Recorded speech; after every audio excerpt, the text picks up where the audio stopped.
Nous nous retrouvons aujourd'hui à cette leçon publique qui sera prononcée par le professeur Abel Dirareou du Tchad, mais maintenant, il se trouve avec nous dans le pays de l'oncle Sam. Alors, nous allons passer de bons moments. Comme vous savez, nous allons parler de l'apport de la théologie. La théologie est devenue multiforme. Elle a plusieurs sources selon différentes orthodoxies et selon différentes épistémologies. Mais aujourd'hui, nous avons affaire à un bibliste, un professeur d'Ancien Testament, qui va nous parler de l'apport de la formation théologique à la situation d'un monde en pleine mutation, réflexion sur quelques défis urgents. Et puis, il faut noter que nous avons affaire à un aîné, professeur Abel, qui est présenté aujourd'hui par un de ses étudiants et qui est devenu professeur aussi et directeur de ce centre qui nous reçoit aujourd'hui. Alors, nous allons profiter de sa sagesse et de son expérience en matière de théologie et de ses conseils pour que la génération montante et à venir puisse se rendre compte des défis qui sont ceux de la théologie et l'apport de cette mère des sciences, entre guillemets, dans la situation d'un monde qui ne fait que changer, non seulement avec la technologie, avec les situations politiques et les enjeux, mais aussi avec des pandémies. Alors, avant toute chose, nous allons donner gloire à Dieu en faisant une petite prière. Prions le Seigneur. Éternel notre Dieu, ta volonté est que tout le monde soit sauvé et parvienne à la connaissance de la vérité. Cette vérité, c'est celle que nous cherchons, celle que tu as confiée à l'Église comme citadelle de la vérité. Et cette vérité doit transformer le monde, doit influencer positivement le monde, parce que les chrétiens se sont présentés dans ta parole comme la lumière du monde, comme le sel de la terre.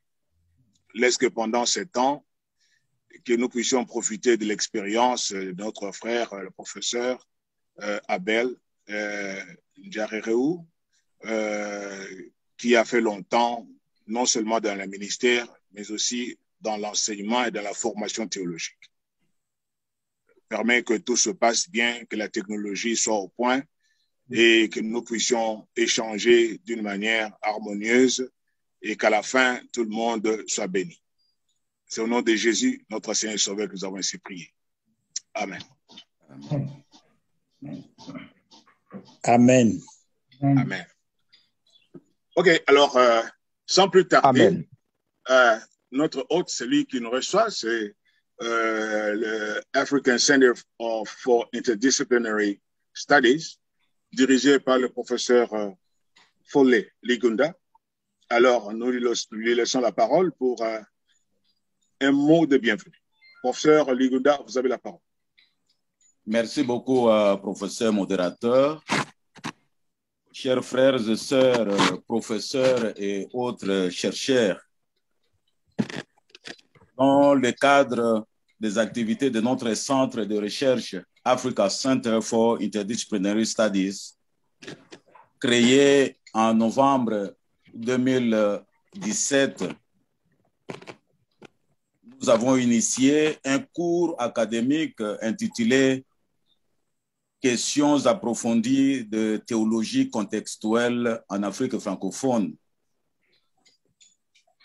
Et l'accent est mis sur ce que devrait être la nature, le contenu, les sources, la méthodologie de la théologie africaine contextuelle ou la théologie contextuelle africaine. La première cohorte de 9 chercheurs de 8 pays a suivi ces cours au mois de mai et juin.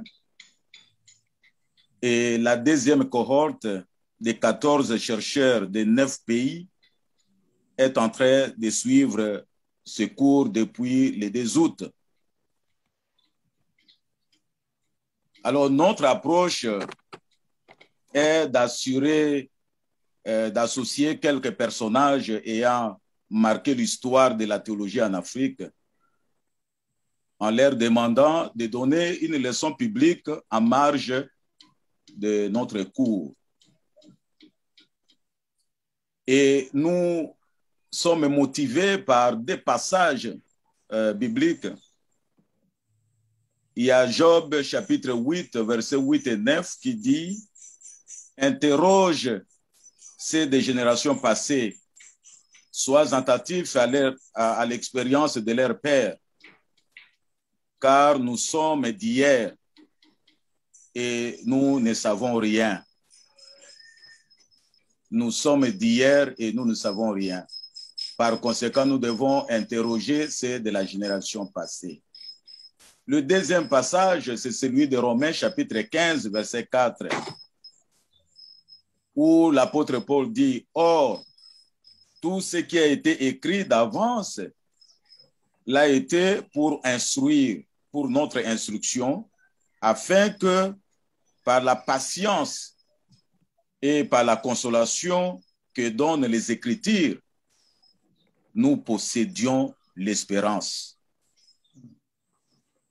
Et ne dit-on pas que chez nous en Afrique, que la nouvelle Nantes est tissée en état posé sur la sienne? Donc, notre approche est donc d'interroger les anciens, c'est-à-dire l'expérience humaine d'une part et les Écritures d'autre part, afin que nous puissions posséder l'espérance. Nous ne devons pas faire la théologie pour le plaisir de le faire, mais plutôt pour nous permettre nous-mêmes de posséder l'espérance. Et comme ça, nous pouvons également communiquer cette espérance à ce monde brisé et malade. Professeur Abel Njerario, dans son livre qui va bientôt paraître, Révisiter la théologie en Afrique contemporaine, dit quelque chose qui vient corroborer notre approche. Je vais le citer. Le monde est en pleine mutation vers le mal. Par conséquent, la théologie n'est plus un discours, mais plutôt une réponse à une situation précise qui demande l'application de ce que Dieu dit, ordonne et commande de faire. Fin de citation. Et là, nous voyons la nécessité de la contextualité de la théologie que nous devons vulgariser. En tout cas, sans cette dynamique vitaliste, la théologie aura du mal à revitaliser l'Église et à donner l'espoir au peuple africain qui est buté à des innombrables difficultés que le professeur Abel Njerario est en train de décrire dans son livre. Et voilà pourquoi notre rencontre de cet après-midi ou de cet avant-midi, là où les modérateurs se trouvent, y compris professeur Abel, et nous bénissons le Seigneur pour ces miracles de technologie, et comme ça, quel que soit le décalage horaire, nous pouvons communier. Et la réflexion du professeur Abel Njerario va certainement nous aider à réaliser que dans ce monde qui est en pleine mutation, il faudra que notre théologie réponde aux besoins précis. Et je ne vais pas monopoliser la parole parce que ce n'est pas moi qui suis à l'honneur, Mais vu que cette leçon est organisée en marge du cours portant sur la théologie contextuelle, nous avons voulu accorder la parole à quelques chercheurs. Nous avons sélectionné 4 qui vont rapidement prendre la parole l'un après l'autre pour parler de quelques-uns de leurs acquis après 3 semaines de formation. Quels sont les acquis qu'ils auraient gagnés et quelles seraient ces impressions pour mettre un peu de l'eau dans la bouche de notre papa Albert Ngeraro. Et nous avons sélectionné Moïse du Sénégal,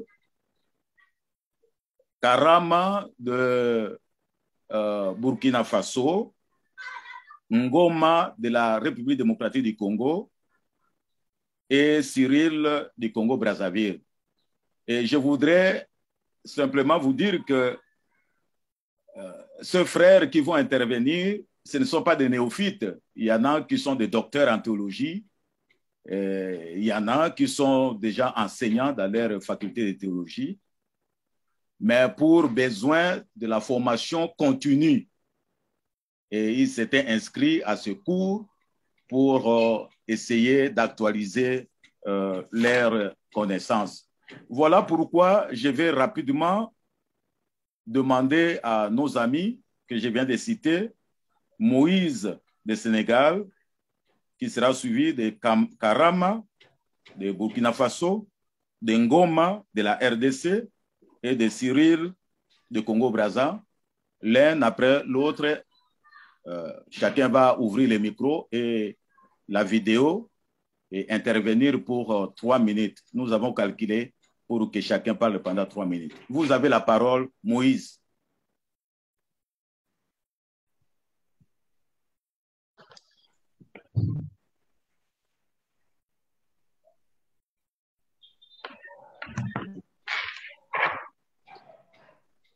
Roméo. Moïse, prenez la parole. Oui, bonjour à tout le monde. Je m'appelle Moïse Nazaire Diémé et j'interviens à partir de Dakar au Sénégal. Alors, je me suis inscrit à ce cours de théologie contextuelle et je me suis inscrit dans le but de renforcer mes capacités en théologie contextuelle, mais aussi de découvrir de quoi il s'agit exactement et ce qui nous est proposé dans ce cours.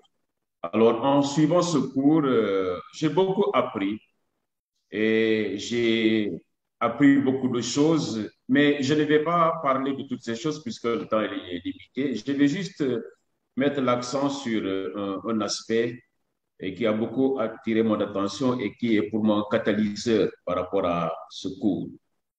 C'est surtout le fait que l'on parle et qu'on fasse la différence entre une théologie contextualisée et une théologie contextuelle.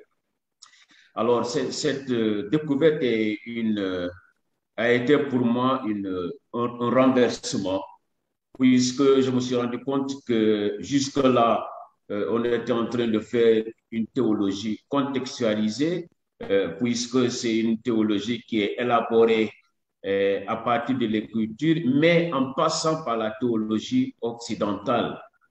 Or, la théologie contextuelle dont il s'agit ici et qui est enseignée dans ce cours et que j'ai lu à travers le document qui nous est proposé, c'est une théologie qui est faite, qui est élaborée à partir de la rencontre entre la Bible et le contexte africain et qui ne s'élabore pas en passant ou bien par la médiation de la théologie occidentale. Alors ça, j'ai appris cela et comme je l'ai dit, ça a été pour moi un bouleversement parce qu'en fait, je me suis rendu compte que même dans mes écrits, j'ai tendance à citer davantage des professeurs occidentaux que des professeurs qui sont des théologiens africains et qui en ont écrit.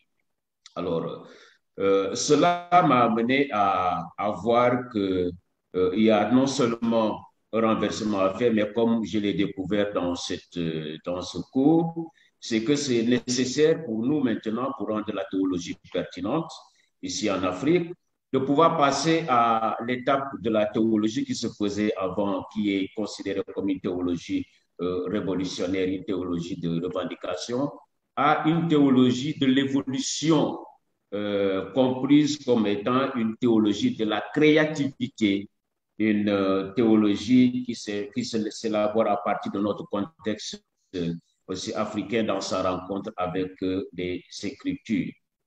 Alors, avec tout ce que j'ai acquis jusqu'à ce moment, pour moi, c'est une théologie qu'il faut beaucoup encourager à être enseignée et vulgarisée dans nos écoles et pour aider les étudiants à pouvoir commencer à s'initier à cette démarche-là, cette approche, et qui va les aider aussi à pouvoir voir qu'il y a des frères et des sœurs africains qui ont réfléchi, mais aussi qui ont vécu des expériences dans le cadre de leur foi chrétienne dans le contexte africain et de valoriser cela et de pouvoir à la fois également réfléchir à partir d'un cadre théorique africain qui est propre à l'Afrique, à partir d'une conceptualité africaine, ou bien à partir de concepts africains, et aussi de pouvoir également les aider à valoriser les théologiens africains et à valoriser aussi nos ressources théologiques endogènes. Merci beaucoup. Voilà ce que je voudrais partager. Je vous remercie.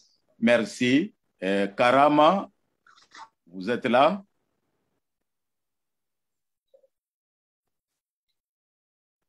Karama, ouvrez votre micro. Oui, je suis là. Vous avez la parole. OK. Donc, je voudrais dire d'abord merci au professeur Foulet pour ce cours. Vraiment, nous suivons et qui nous a beaucoup édifié sur plusieurs plans. Et comme le disait mon prédécesseur tout à l'heure, nous ne pouvons pas énumérer tout ce que nous avons appris à travers ce cours. Mais je voudrais insister surtout sur le syndrome d'Apollos, qui m'a beaucoup marqué, de voir que très souvent, le discours théologique qui est donné n'est pas souvent pertinent par rapport aux réalités africaines. Donc, c'est un discours que nous tenons de l'Occident avec tous ces contextes. Et maintenant, quand ça vient en Afrique, on a cette impression que ce discours n'arrive pas à répondre aux besoins réels de l'Africain. Et donc, d'où la nécessité donc, pour nous de revoir notre discours théologique, voir comment nous pouvons vraiment l'adapter aux besoins des Africains. Celui qui nous a introduit venait de dire tout à l'heure que très souvent, alors, le discours théologique doit être pertinent, c'est-à-dire qu'il doit viser à répondre aux besoins de nous les Africains. Et à travers donc cet acquis, je pense que moi, ça va beaucoup m'aider, surtout dans mon discours théologique, que ce soit dans les prédications au niveau de l'Église, de voir comment réagissait ce discours-là, de sorte à ce qu'il puisse vraiment aider le chrétien africain, qu'il puisse prendre en compte ses préoccupations. Et parlant toujours de ce syndrome d'Apollos, il y a aussi ce principe de passer du discours théologique d'émerveillement au discours théologique d'engagement. C'est-à-dire que notre théologie puisse interpeller le chrétien, notre théologie puisse amener les chrétiens à s'engager davantage. Parce que je pense que la théologie, en fait, est là pour répondre à un besoin. On ne fait pas la théologie parce qu'il faut la faire, mais on fait la théologie pour répondre à un besoin. On fait la théologie pour engager les gens dans la foi. Et toute théologie qui ne répond pas à ce but, toute théologie qui ne vise pas la transformation de l'individu, qui ne vise pas l'édification de sa foi, à mon sens, n'a vraiment pas sa place, n'a vraiment pas sa pertinence. Donc, ce cours vraiment nous interpelle à revoir comment nous pouvons passer de cette théologie d'émerveillement, des discours, des asmes, des ismes qui souvent n'apportent rien par rapport à la compréhension de la foi et par rapport à la transformation de nos fidèles dans leur marche avec le Seigneur. Donc, c'est vraiment quelque chose qui m'a marqué. Et je voudrais aussi parler surtout de quelque chose qui m'a marqué à travers ce cours, à savoir la découverte des théologiens missiologues. C'était ma première fois d'apprendre que l'Afrique a aussi eu des grands théologiens et missiologues qui ont fait un travail remarquable. Je suis doctorant dans le développement holistique à l'Université de l'Alliance chrétienne d'Abidjan. J'ai lu beaucoup de choses sur le développement holistique, mais rarement j'ai croisé quand même des acteurs africains. Mais à travers ce cours-là, j'ai vu que vraiment des Africains, des théologiens ont œuvré dans le domaine de la transformation de nos sociétés et je pense que vraiment ça nous interpelle, nous, en tant que la génération actuelle, si vous me permettez le terme, peut-être des théologiens en herbe, de pouvoir vraiment prendre cet exemple-là et nous engager davantage dans cette dynamique. Vraiment, c'est un cours qu'ils ont fait. Merci beaucoup. Merci beaucoup. Merci, Karama. La parole est accordée à Ngoma. En RDC, ouvrez le micro et la vidéo. Réajustez votre écran. Oui. Ok, merci. Bonjour à tout le monde. Que le Seigneur soit loué pour encore cette opportunité. Alors, en ce qui nous concerne, je crois qu'on va aller dans le sens des interlocuteurs et ajouter quelque chose. Depuis qu'on a commencé ce cours, c'est vraiment un laboratoire de transformation. Moi, personnellement, je suis pentecôtiste, mais je me suis inscrit dans ces cours parce que je me posais des questions. Pourquoi, avec tous ces gens, tous ces intellectuels, tous ces théologiens en Afrique, pourquoi l'Église est encore inefficace? Pourquoi l'Église est subie est devenue comme le sable et affoulée même par les autorités de nos pays? Et je crois que là, ça tombe à pic. Je suis très émerveillé. Alors, avec les lectures, il y avait une préoccupation sur les sources et le contenu de cette théologie que nous voulons vraiment contextuelle en Afrique francophone. Et là, je suis vraiment édifié.